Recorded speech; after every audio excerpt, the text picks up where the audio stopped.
Well, hello and welcome to this edition of Talk Time. You know, many of the time we talk about agriculture, and the talk about agriculture sometimes has no depth really. We tend to think that agriculture it's about planting and reaping and so on.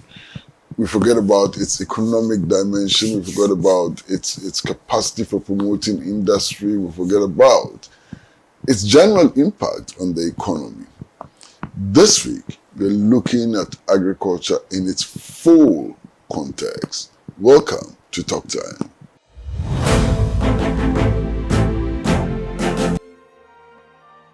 It all begins as a cloud high above Ghana, where tropical rain falls in the rainforest.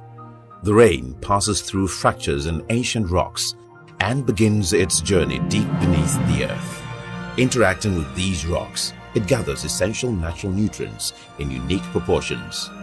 The rocks produce the essential natural mineral compositions required for healthy growth. The water finally accumulates in a natural aquifer where it is protected from pollution.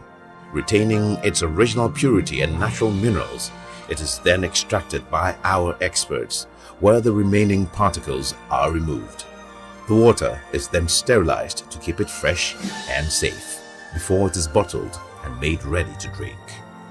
Not all bottled water is natural mineral water, so when in doubt, look for Voltic natural mineral water. Voltic, naturally.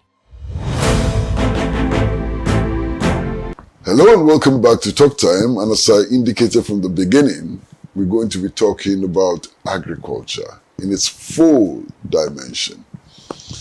And we are particularly privileged to have with us in the studio a gentleman who has not been making noise over the many years that he's been around, but who has acquired significant knowledge and expertise in agriculture and the economy, has worked with several international organizations and really is going to help us to understand agriculture in its full context.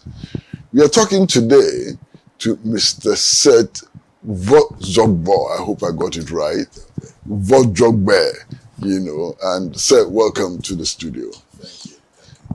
First of all, just a little about your background. How did you get involved in agriculture? Who have you worked with, and so on? Background. Thank you.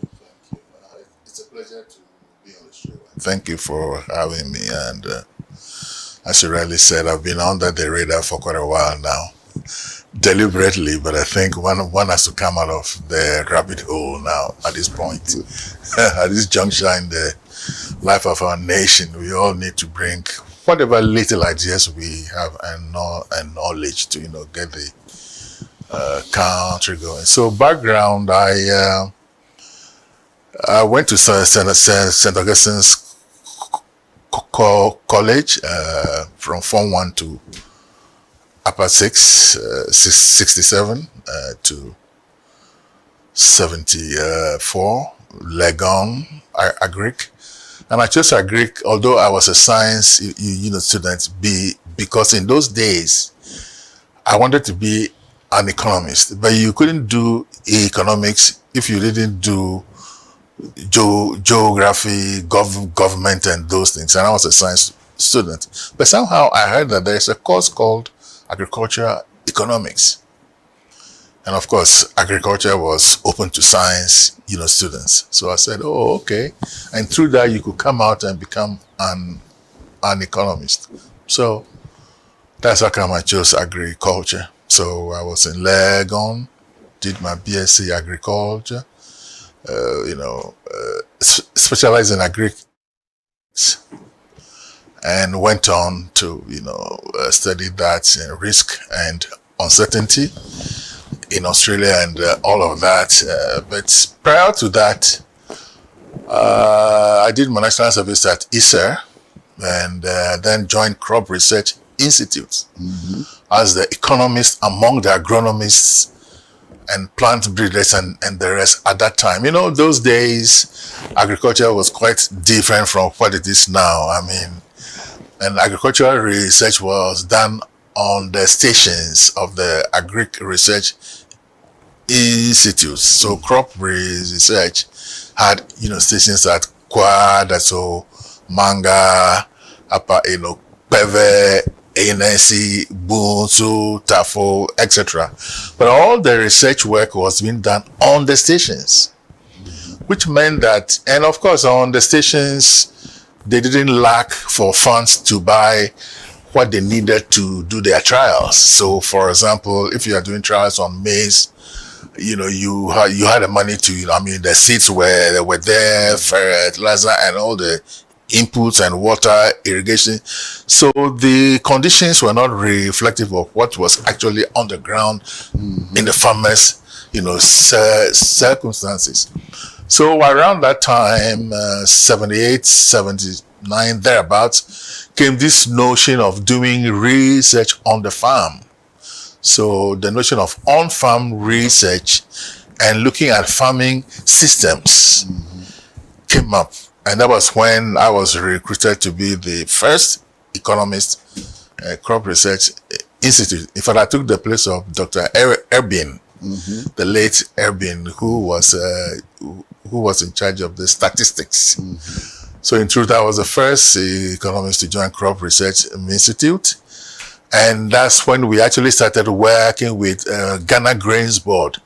Those who go way back would remember that in those days, we had boards for grains, for bath fiber, KNF, what we use in making sacks, etc., And so that's how come we actually got into Agric and changed the notion of how we develop technologies and recommendations.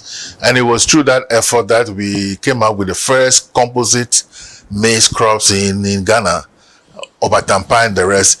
Prior to that, if you are growing hybrid seeds, it means every year you have to go and buy the seeds.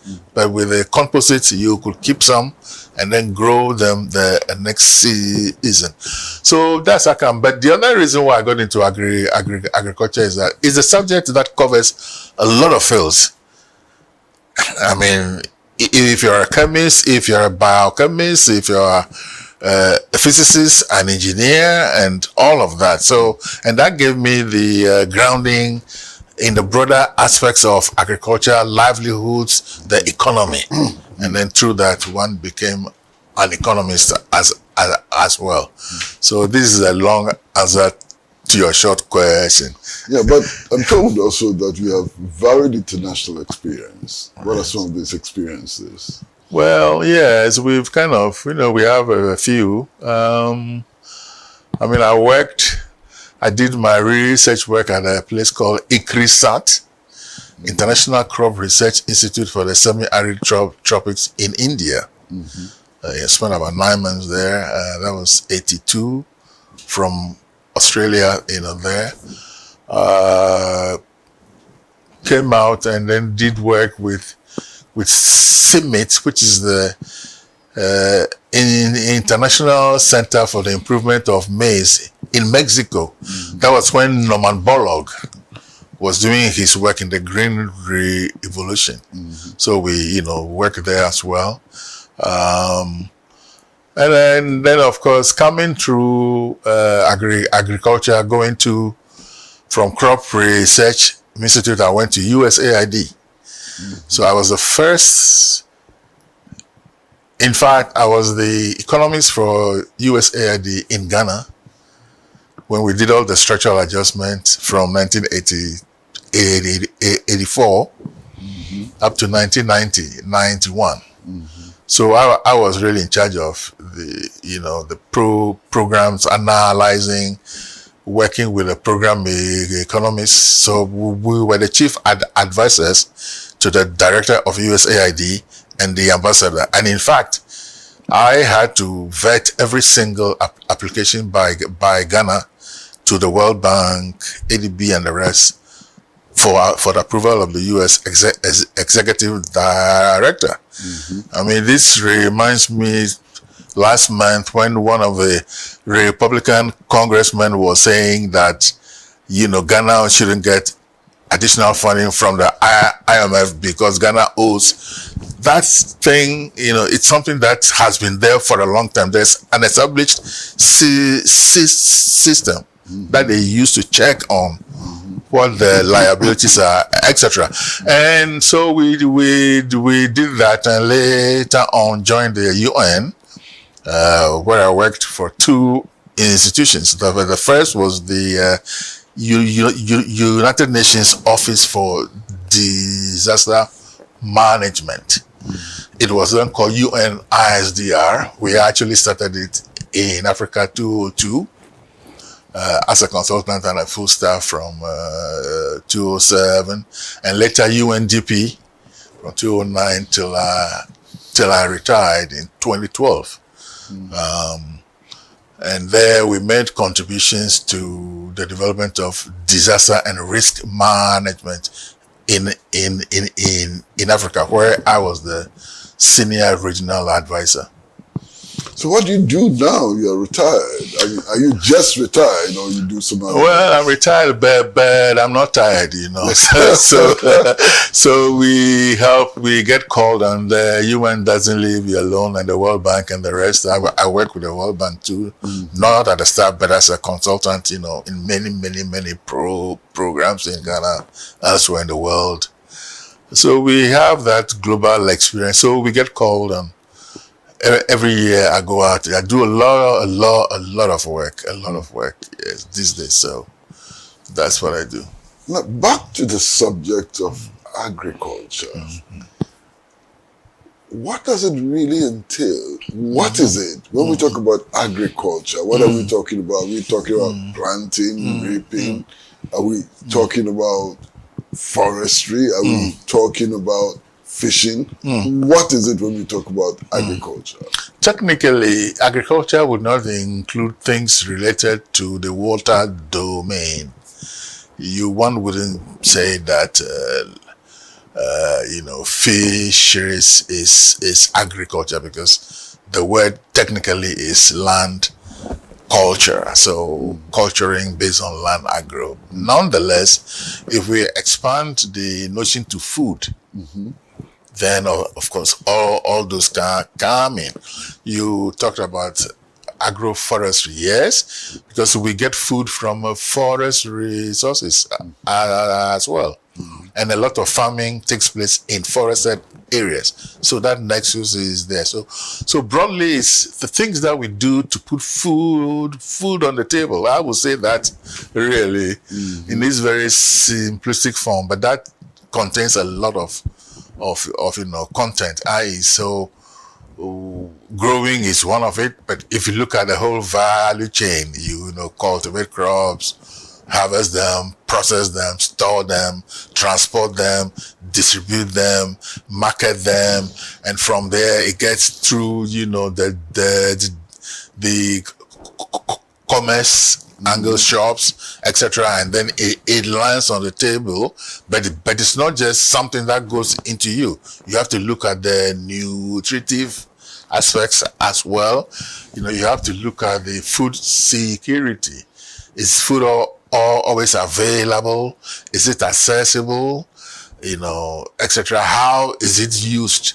So all those are angles. And if you look at how food is cultivated, who does it? Men, women, which areas of the economy? So it's a very broad and very central topic. If we throw our minds back, ancient days, even the ancient Egyptian empire was great because every year the Nile River would overflow and leave the silt, which then they used to grow crops. And of course, civilization on earth, started with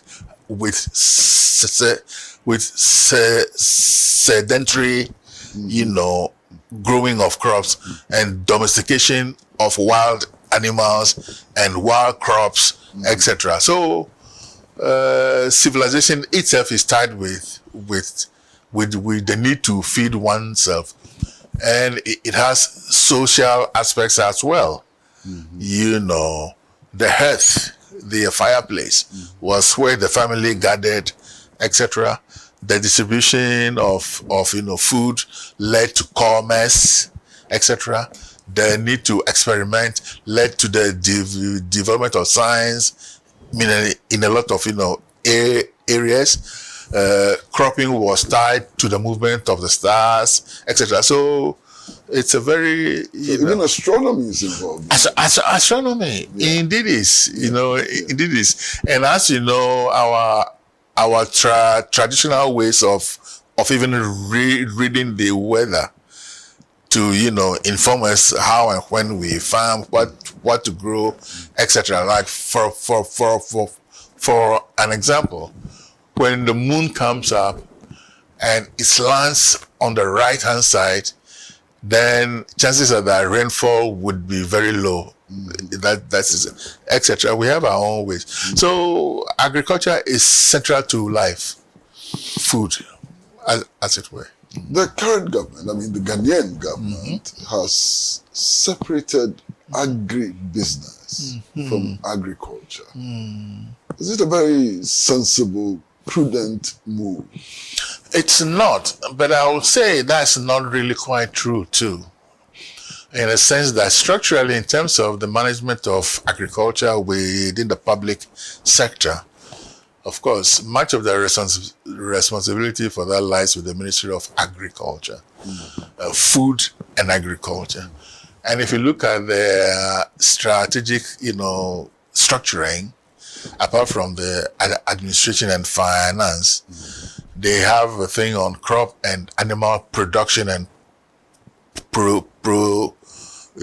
it deals with things about cultivation, irrigation, the water management, the nutritive aspects, and early warning, etc. But they have an explicit agribusiness, section. So that in there, now our agricultural strategies don't do that split. That split was there in the past. What is a bit confusing, and I think we need to take a look at it, is that the current government, the new government, in its manifesto is laying a lot of emphasis on agriculture and agribusiness, and rightly so, for a reason that I will come to later. But it's in the structuring of the ministries. Agribusiness is now with Ministry of Trade and in the industries. Yes. Yet, Ministry of Agriculture itself, it too has its own agribusiness, section. That thing needs to be reconciled. We have to be clear who has, statutory responsibility for it. For the allocation of resources and for holding people accountable. So, so that is something that we need to address. But I said that it's good to have it for the reason that agriculture is a business. The whole of agriculture. The whole of agriculture is a business. So how do we derive agribusiness from agriculture when agriculture as a whole is a business? Exactly. And that's why, I don't see the rationale to put that in Ministry of Trade and Industries. But the little rationale for that may be when we talk about agricultural processing, and the development of commercial agriculture has to do with the industrialization of agriculture. And agriculture, provides raw materials for industry, perhaps from that perspective. But I think that we ought to put it in the Ministry of Agriculture, but liaise with the Ministry of Industries, so that the two, and perhaps maybe that's why the president has created this unit led by Guzi, to be like at an apex. It's non-ministerial, but looks at agribusiness in its totality, so that can deal with But the thing about not saying agriculture is a business has been our bane for a long time. I mean, agriculture was, when you fail in life, when when all else goes bad, I mean, the land is there, you can get with the hoe and cutlass, but no, that's not the right attitude. Mm-hmm. So we have people with tattered dresses, and that's not the way it should be. Mm-hmm. And it's a skill-based, knowledge-based enterprise, especially now, and with climate change and all of that, you ought to be able to, and commercialization. I mean, these days we have autonomous, combine harvesters. Mm-hmm. Human beings don't drive anymore. Mm-hmm. You just program it and it goes into the field and harvests. Mm-hmm. I mean, so it is knowledge based, and it's the kind of knowledge not taught in our schools either, which is a shame. So, agriculture is a sector that is affected by a lot of externalities. Once you produce the crop, the transportation is out of the remit of agriculture ministry. Mm-hmm. Somebody else has to develop the roads for the farmer to transport them, etc. So agriculture is actually captive to all that, and that's why we need to pay attention to it. No country ever developed without developing its agriculture, and no country ever developed its agriculture without supporting that sector adequately. We don't expect our farmers, with our low level of productivity, to be competing with produce from the US and from the EU and the other countries who subsidize their farmers very heavily. I mean, it is unheard of, and where farmers have a lot of voice. And that's one of the weaknesses of the cooperatives system, where farmers come together and have a lot of voice. And I see that lacking in the present setup as well. So we really have to pay attention to it. Well, because we're talking about agriculture and its linkages to the various sectors of the national life. Exactly. And we're going to go on a short break. And when we come back, I'd like us to focus some attention on problems. Why haven't we been able to feed ourselves all this while? Short break.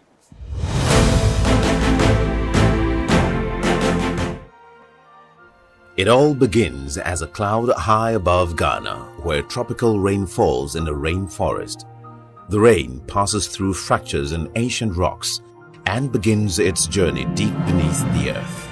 Interacting with these rocks, it gathers essential natural nutrients in unique proportions. The rocks produce the essential natural mineral compositions required for healthy growth. The water finally accumulates in a natural aquifer where it is protected from pollution. Retaining its original purity and natural minerals, it is then extracted by our experts, where the remaining particles are removed. The water is then sterilized to keep it fresh and safe before it is bottled and made ready to drink. Not all bottled water is natural mineral water, so when in doubt, look for Voltic Natural Mineral Water. Voltic, naturally.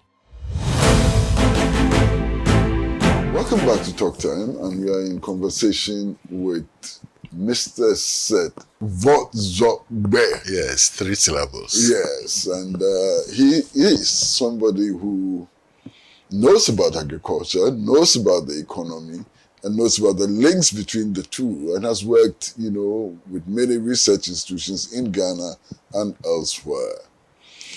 Now, sir. Yes. You're in Ghana. We're importing fish. We're importing tomatoes. We're importing onions. We're importing practically, much of our food. Plantains, cocoyam, and so on. What is the problem? What are the problems? Okay. I will paraphrase it that way. And it goes way back. Africa used to feed itself in pre-colonial days. So we can even start from that angle. You know, colonization and its impact on agriculture in Africa. You know, I think you will remember the granite pyramids in northern Nigeria. I mean, you know, Ghana's cocoa and, you know, oil palm and but the structures, as we know, were not meant for us to feed ourselves. We were meant to be growing cash crops. So attention was withdrawn slowly from food crops, from feeding ourselves. And our research institutions, our infrastructure, railways, and the rest were just targeted to where they can extract. And so that for me is a core reason. Nobody can tell me that because it is a small scale. No, because even today in places like China, even in the US, a lot of their farms are, you know, small scale. So scale really has very little to do with the ability to feed ourselves. So that's one. Then the economic policies, a lot of it also had to do with the Dutch disease. Dutch disease does not only apply to oil, where if you find oil, you ignore the rest of the economy. But it just, even mining does that. So, you know, like in Ghana where, you know, gold, and so the focus was on that and very little attention to agriculture. Again, so that's a second reason, you know. The educational system itself did not orient us. We go and learn from the classrooms, we can apply, etc. We've not invented anything that helps our farmers in all these years.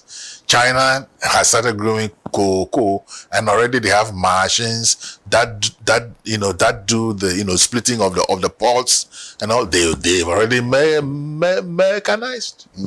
And we are still here, so that's part of it. Because we use, again, because of the nature of agricultural technology, this green revolution requires a lot of fertilizers and chemicals imported, so we need foreign exchange to import. Again, so if the economy cannot produce the foreign exchange, then we lack. The use of fertilizers in Africa is the lowest in the world. We all know that. Not that I'm advocating for that solely, but then you do need something to help the soil. That's part of it, you know. And then our exchange rate, our economic policies, you know, work against agriculture. I mean, where our exchange rate is so high, we have to import fertilizer and the rest. So the cost implications work through, you know.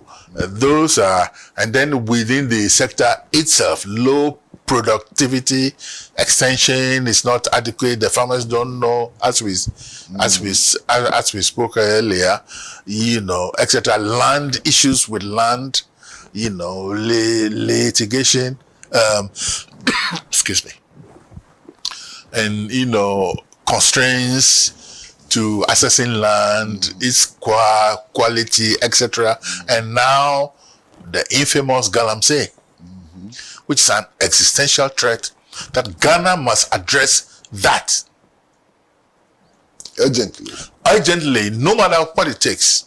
Merely banning the issuing of licenses is not enough. It's just the first step. Take a holistic approach. We need to address that. It's an existential threat to our security. That cannot go without saying, apart from the health implications and the rest. The EU and the rest are planning to ban our exports of vegetables and the rest because of the high content of, you know, cyanide and heavy metals. So we have a lot of reasons why we are not able to feed ourselves. Production has increased over the years, but if you look at the economics of it, how much has been put in to get that increased output. But the trend has been going down in the last few years. Cocoa production, we know, okay, we don't eat it, but fair enough. I mean, your question was about feeding ourselves, but still, maize and the rest, it's if you look at the trend, and you see one of the stylized facts of development is that at first, at the stage of development of every country, you need a lot of people to grow food to feed the rest of the population. But as productivity improves in agriculture, you need fewer and fewer people because the output per person goes high, output per land, output per investment, etc. And then that way, labor is released to go into other sectors of the economy with education. I mean, this is the general thing. Yes, in Ghana, the share of our agriculture in GDP has dropped. It's now about 20%. In 1995, it was about 40, and earlier it was much higher. But that is taking place in an environment of low productivity. You see, so it's not falling because we are getting more productive, and that is an issue. Yeah, that's a problem. That's a big problem. One problem which keeps coming up, some say it's a solution, some say it's a problem, is genetically modified foods. How does that impact on our agriculture and our capacity to feed ourselves? Right. If you look at it superficially, you say, "Oh, it's a good thing," because if you have a crop that uses less herbicides because it's been genetically modified, that you can grow it with that, and etc. and all of that stuff. But no, it's a hidden time bomb. Why is it that even in the EU and the rest up to now, you are required to actually label? They've not accepted it themselves. And it's the seed companies, the large agro companies, the Monsantos and the rest of the world, that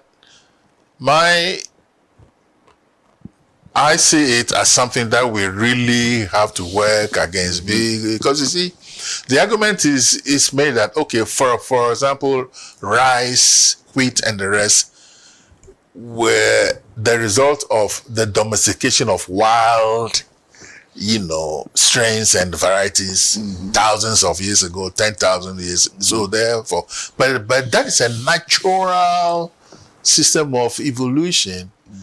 And when you cross, coming from crop research and all, in those days, it depends on how you actually do the modification. Now they are modifying genes themselves. You see, but you can get new varieties without modifying genes. You know what I mean? So really, I consider it a problem. And the fact that now we pass a law allowing it, and we have to be very careful because there are side effects, whether we like it or not.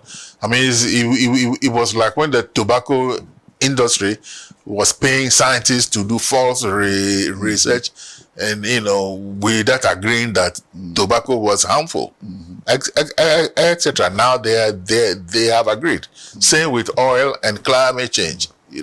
So I don't really see it. And we still have, and now, see, the funny thing is that we are going back, we've now come back full circle to our traditional varieties, which are hardier. They've adapted to our harsh climates, like our old millets, fonio, and the rest that we grow in the Sahel, etc. So you see, and those have not been subject to any genetic modification. So The question of seeds. yes, Before, the farmer grew his or her crop yeah, and harvested and kept some as seed. exactly. Now they have to find Exactly. resources to purchase seed. How are we going to go about that problem? Yeah. Seeds. Yes. Seeds. The Yes. availability of seeds. Yes, and that is It was linked. not a problem before. It wasn't, and that's linked to the question that you just asked really. And let me just go back a bit. When I was in USAID, I joined as the agric economist. Those days we had a Midas program, managed inputs, and the development of agriculture support. And those were the days when seeds where you could only get improved seeds from the research institutes. And they would then do what we call breeder seed, and then so it was fairly limited and it was controlled. So we actually did the privatization of the seed industry. When Ibrahim Adam was the Secretary for Agriculture, in fact, they asked me to take that post. I declined. That's how come he, got it. And so we actually privatized and changed and started, bringing the private sector into the seed industry in Ghana to the stage where we are now with the laws about, certified seed growers and controlling them and all of that. But we still don't have enough because we haven't paid much attention to the seed subsector. And the development of that is also driven mainly by this GMO-centric approach. But I think that if we isolate it and really, that's, again, is the type of seed, composites versus hybrids. If it's a hybrid, you cannot keep some and grow the next year. You have to go and buy. And this is a basic fight. But we have enough composites with enough yield potential. But then it means that the husbandry must be up for you to get the yield, potential to, offset the need to go for higher yielding hybrids. You see, that is a trade-off. So we need to improve the agronomy and the husbandry and all the other things. But we have to pay attention to it. And you see, the thing with all this seed development is that now the world is fed by only 3 or 4 grains: wheat, maize, and rice. Consider, but in the past, see, so this concentration of our food on these 3 is a risk, big risk. So there's a seed center that has been developed, I think, in Sweden or someplace where the world's seed stocks are being kept in case of any emergency, and we are, at risk of that. So we need to go back to our traditional food crops as well. You see, that's part of the solution. Interesting. Yeah. Well, we're talking about agriculture in its various dimensions, and more especially its impact on our ability to feed ourselves and to develop our country and continent. We're going to go on a short break, and when we come back, I'd like to look at the question of land. Land. Is there a problem there? And if there's a problem there, how do we resolve the problem, the question of land? Short break.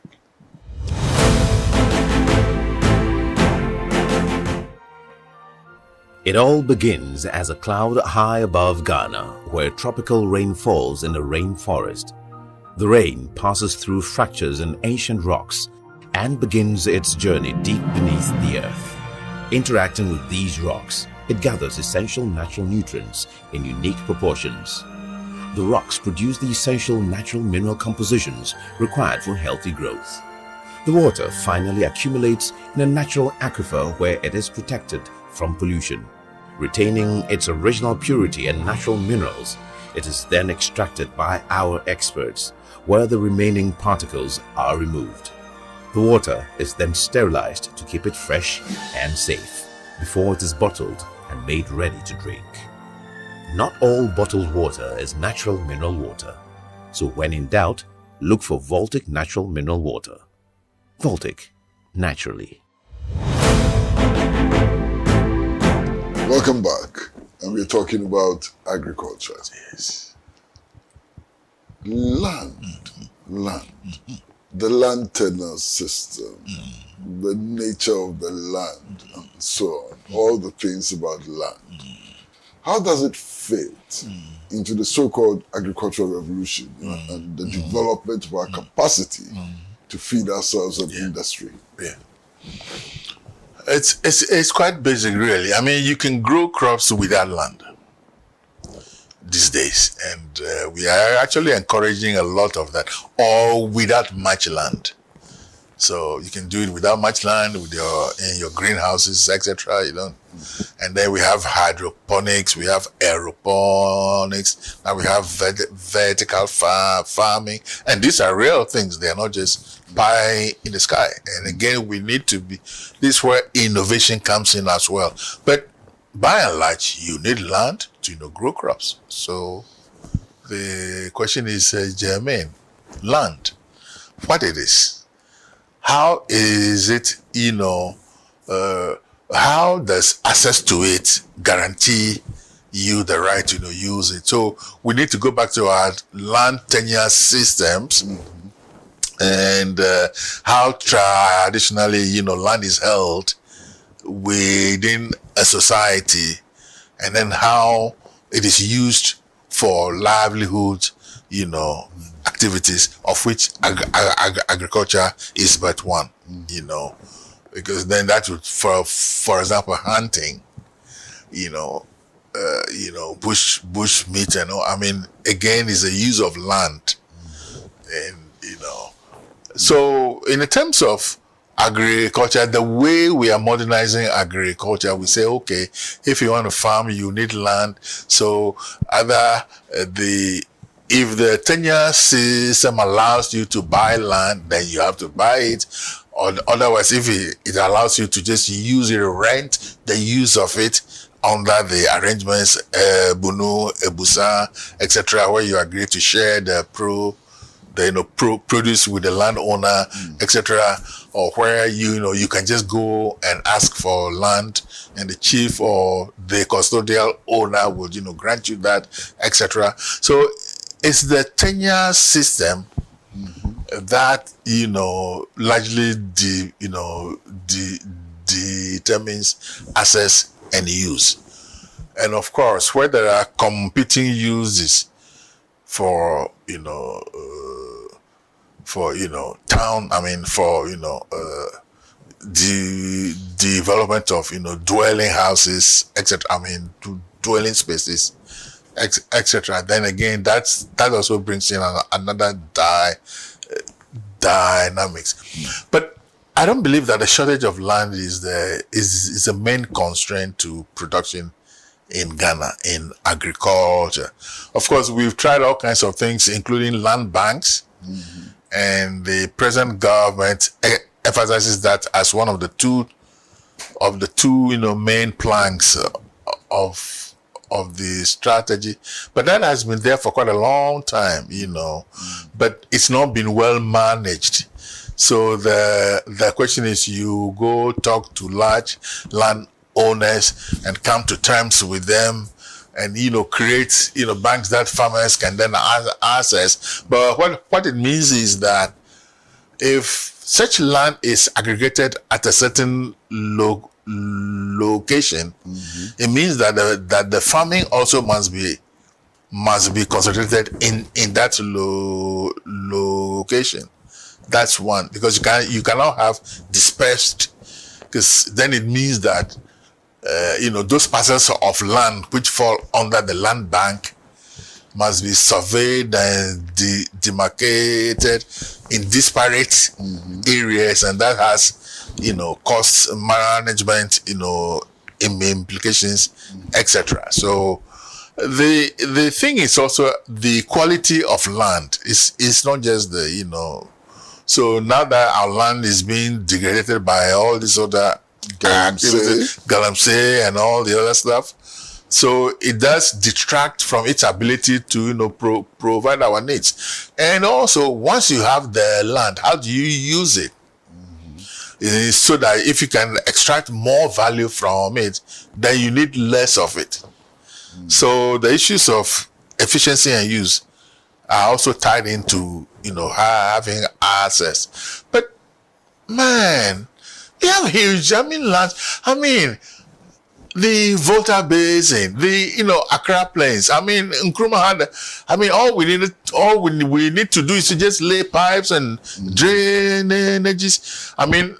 The late President Mills asked me to look at our Yime farms. I did the analysis of it and all of that, and the studies and all. It's there. Our Yime farm alone, well done, can feed the whole of Ghana and even much of West Africa rice production. If you recall, we had Ejura farms where they were even using aircraft those days to spray. So in the north, there's land. So for me, really, the land thing.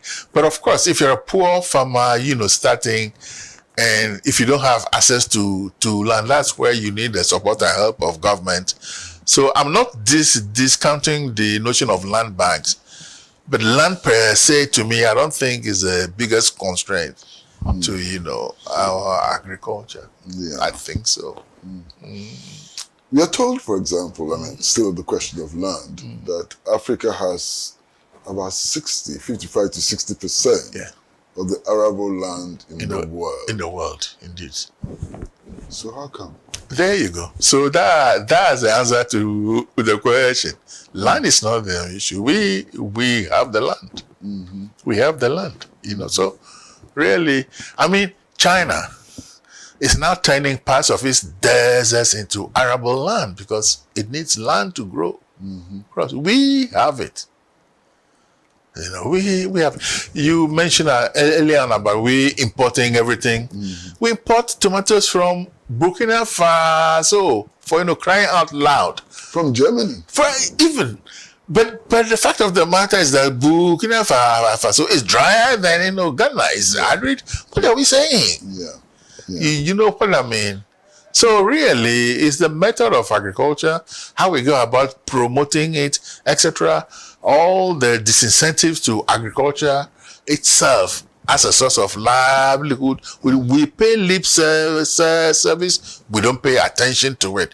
We discount it as something for for those who have failed. And also it is risky because of the way we approach it. You see, if you look at it, if agriculture is providing about 20% of our GDP, I haven't looked at the figures lately, but I believe strongly that we are not spending more than 5% of GDP to achieve that 20%. You see what I mean? So benefit the cost benefit ratio, and we have to compare that to manufacturing and the rest. You see, so really, the land issue shouldn't be used as of course, now with the galamsey and all of that, it's now become a big issue. Big yes, issue. A big issue that we need to address. We're going to go on another short commercial break, and when we come back, I probably would like us to look at agricultural financing. Yes. We set up the Agricultural Development Bank, and even to some extent, National Investment Bank and so on. Yes. How have they fared in the promotion of agriculture, and what may the remedy be? And finally, sir, I'm going to ask a question which may be very, very personal to you. What is it that you as a Ghanaian with this expertise can contribute to our agricultural development program? Short break.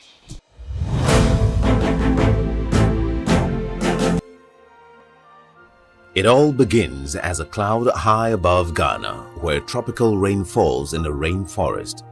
The rain passes through fractures in ancient rocks and begins its journey deep beneath the earth. Interacting with these rocks, it gathers essential natural nutrients in unique proportions. The rocks produce the essential natural mineral compositions required for healthy growth. The water finally accumulates in a natural aquifer where it is protected from pollution. Retaining its original purity and natural minerals, it is then extracted by our experts, where the remaining particles are removed. The water is then sterilized to keep it fresh and safe before it is bottled and made ready to drink. Not all bottled water is natural mineral water, so when in doubt, look for Voltic natural mineral water. Voltic, naturally. Welcome back to Talk Time. Now, sir, the question of agricultural financing. What are we doing? Has Agri Development Bank done a good job? What about all the other investment banks and so on? How are we doing with agricultural financing? Thank you. That's a very important question because really without finance you can't do much. But then again, I would like us to broaden the discussion to investment as well, because financing often connotes the mere notion of government making funds available or banks making funds available. But if we look at it there, clearly the case for investing in agriculture is actually without doubt. Nobody can doubt that. How have we approached agricultural financing in the past? Many ways. For example, traditionally, the farmer would sell the crop to the market woman and the market woman would advance credit to the farmer, So that was the major way of financing, etc. In fact, even the communal agricultural, system where people all gather on one farm, they all, grow. I mean, they all till the land. It's a form of financing the owner of that farm, because then he or she doesn't have to pay outlay for labor. You see what I mean? So so all those are ways of financing.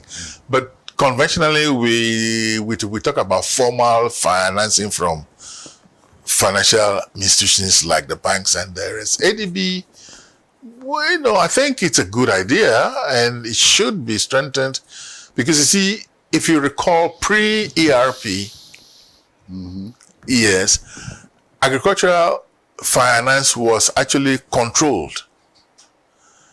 And there was a directive that banks should lend a certain amount of their, portfolio to agriculture. It wasn't being done because they perceived lending to agriculture as very risky, because the sector itself is risky. It's dependent on the weather, your crops can fail, pests, etc. So the perceived riskiness of agriculture sector, that's increased the cost of lending to it. Just like how Ghana and developing countries in Africa are perceived in global finance now as risky destinations. So when they lend to us, they jack up the rates, to account for it. It's the same notion with agriculture. Yes, they did with NRB and the rest, and Ghana Commercial Bank. I mean, as an aside, a quick one. In 1991, 92, 1990s, thereabout, Ghana Commercial Bank was among the top 4 banks in Africa. See where it is now. See, all those have implications for. And I think we need to organize financial intermediation for agriculture much better. We have Gerizal and all these credit guarantee schemes and insurance, and I've worked in that. Did quite a lot of work that we can talk about that later. There are all kinds of ways. It needs a multitude of approaches, like crowd financing, etc. We can even go for green bonds for agri.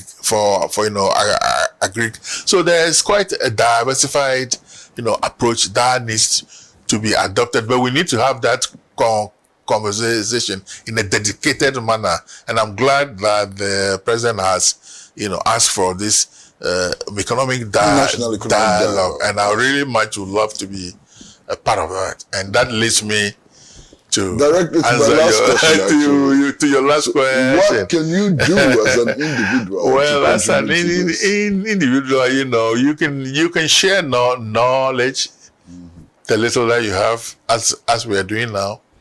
You can invest directly in the sector.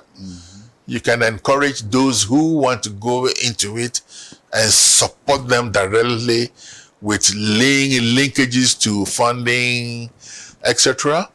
You can be, a voice for the country in international fora. You can be a representative of the country. In seeking financing. Now, climate finance is a big thing in the world, and I'm glad that the president has appointed a minister of state in his office, and I need to link up with that person on the climate, So this is it. I mean, and we're also advancing in age a bit. However, we can still do a lot, and these are some of the ways. As I indicated earlier on, I had the opportunity to, be the Secretary for Agriculture in 1984. J.J. Rawlings sent Shelley Ababio to me in Yankwala. I declined. They were very sad about that. But one is still available to help and support in any way that the government feels, or how I feel I can do. So I'm at the service of the nation. Thank you very much, sir. Thank you. Thank you. We may have to talk again, because there's so many things about agriculture, and you can't cover everything in 1 hour. No. So we may have to talk again. Okay. And first of all, we have to show gratitude for coming today. Well. And expect that you will come again in the future. All right. For us to have more conversations and so on. Yes. Now, viewers, we've been listening to Mr. Seth Vordzorgbe, who is an expert in agriculture with particular emphasis on the economy, and who has varied international experience and so on. I hope that we have all learned a thing or two from this conversation, and I promise that we'll be back again to look at other aspects of agriculture. And the economy and national life. Yeah, but please, until we come to you again, please keep your dial on Pan-African Television, because we bring you the best in everything. News, current affairs, sports, everything. So keep your dial here. We'll certainly come back again with another edition of Talk Time. I'd like to, on my own behalf, on behalf of Pan-African Television, on behalf of the producer, George Viner, and on behalf of the director, Akakpo, Funky Akakpo, I'd like to say goodbye to all of you. See you soon. Bye-bye.